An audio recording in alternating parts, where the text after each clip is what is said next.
laps, consistency, ride your own race, and you got to get that start because especially on this 450, that roost hurts. Big time. Oh, yeah. I think we had a good quote from Millsaps, though. I don't know. Yeah, we did. Go there. Hey, Diana Dahlgren. Miss Monster Energy Supercross ready to go. The 30-second board. And so are we. And I even noticed that both of the Alessi brothers are lined up to the right side of the middle of the gate, right next to each other. So there you go, 800 and 801. Let's see who's got the skills to get the whole shot here. Both on the same team, same bikes. Can somebody take a win away from Villapoto, or will he add to the record books? Here's the gate in Toronto. Millsaps tries to get the drive. Brayton. Can Brayton do it? Brayton with the Nuclear Cowboys hole shot. And the Honda rider is off to the lead with Millsaps chasing right behind Villapoto. Arguably the three fastest riders of the night right up front.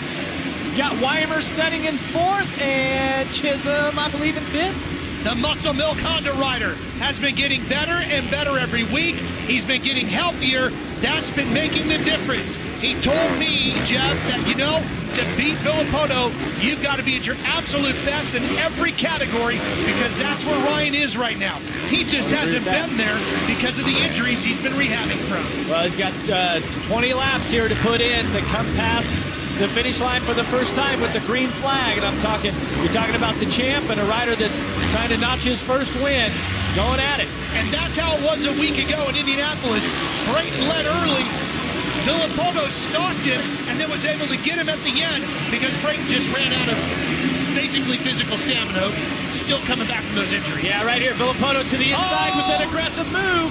Can he get it done? No, Brayton still had the inside line in the next corner. And watch Villapoto, he is just attacking right now, not wasting any time. Devours him in that corner. Villapoto takes the lead away. Now, what can Brayton do? How far back has he come? Can he come after Villapoto and mount a challenge? Millsaps just hanging back in third right now, watching all this go down. And yeah, Weimer's still in fourth, and Wyndham comes across in fifth right now. Villapoto trying to squirt away, with Brayton giving it everything he can to stay in touch. Boy, notice just how loose these turns are getting. They fixed them with the Bobcats and the Dozers, but what it's left is instead of them being really rutted, they're really washed out and loose. Progressive pass of the race is going to be the one for the lead. Watch here as Villapoto just gets to the inside of Brayton right here, gets the line just a little more aggressive through the rhythm section. And Villapoto has got Brayton right on his tail.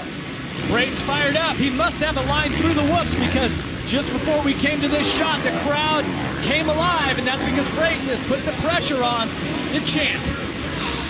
Sounds like Villapoto had a bit of an issue through the whoops, Jeff. Here we go. Tries to jump through. Big cross run. That is a huck of epic proportions, but he keeps the Kawasaki on two wheels. But that also goes to show you how treacherous this 21st rider in the gate that we talked about, the racetrack itself, is here tonight.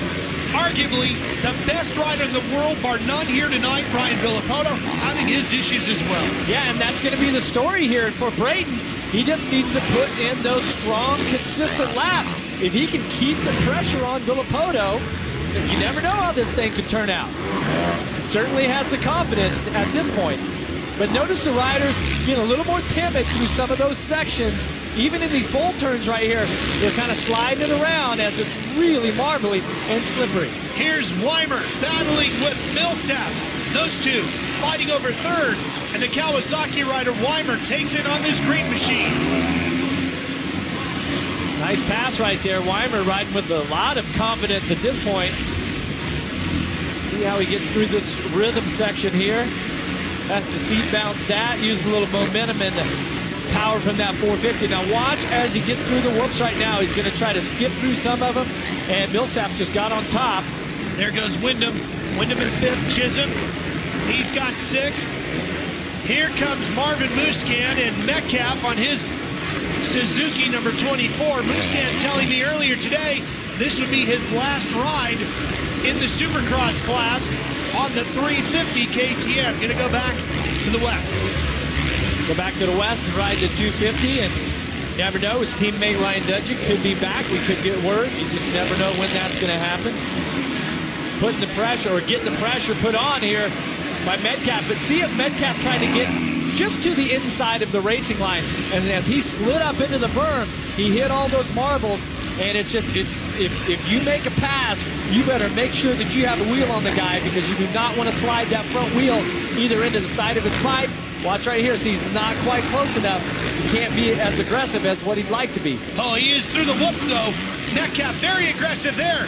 Muscan on the inside, but Metcalf has really turned it up. And he's going to beat him to the corner. Give Metcalf now 8th position. Good battles all the way through the pack right here, as we're taking a look at the fastest lap, last lap around, was actually Brayton. Fastest lap of the main is Villapoto at a 47.1, and they're just about a second slower than that fast lap by Villapoto. That's Will Hahn on the 58. He's chasing Kanairi, who has the final spot inside the top 10.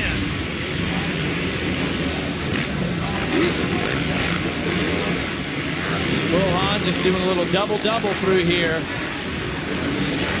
Cole Seeley's gone back to the West as well, Jeff. That's why he's not here tonight. Nice opportunity, though, for Will here to, a little bit of concrete coming up in that line right there. You guys are going to have to move out of that line. It's going to be really difficult to jump that triple out of the turn. Going deeper through the field. Sipes, Gerke, Alessi right here. This is Mike Alessi. This is not the type of start that we usually see Mike Alessi get. Running outside the top 10 here. That puts him in 14th. 30 seconds off of the lead. His brother Jeff is all the way back in 19th. These two riders battling it out over 13th position. Gerke just in front of him on the 87. Gerke on the BTO.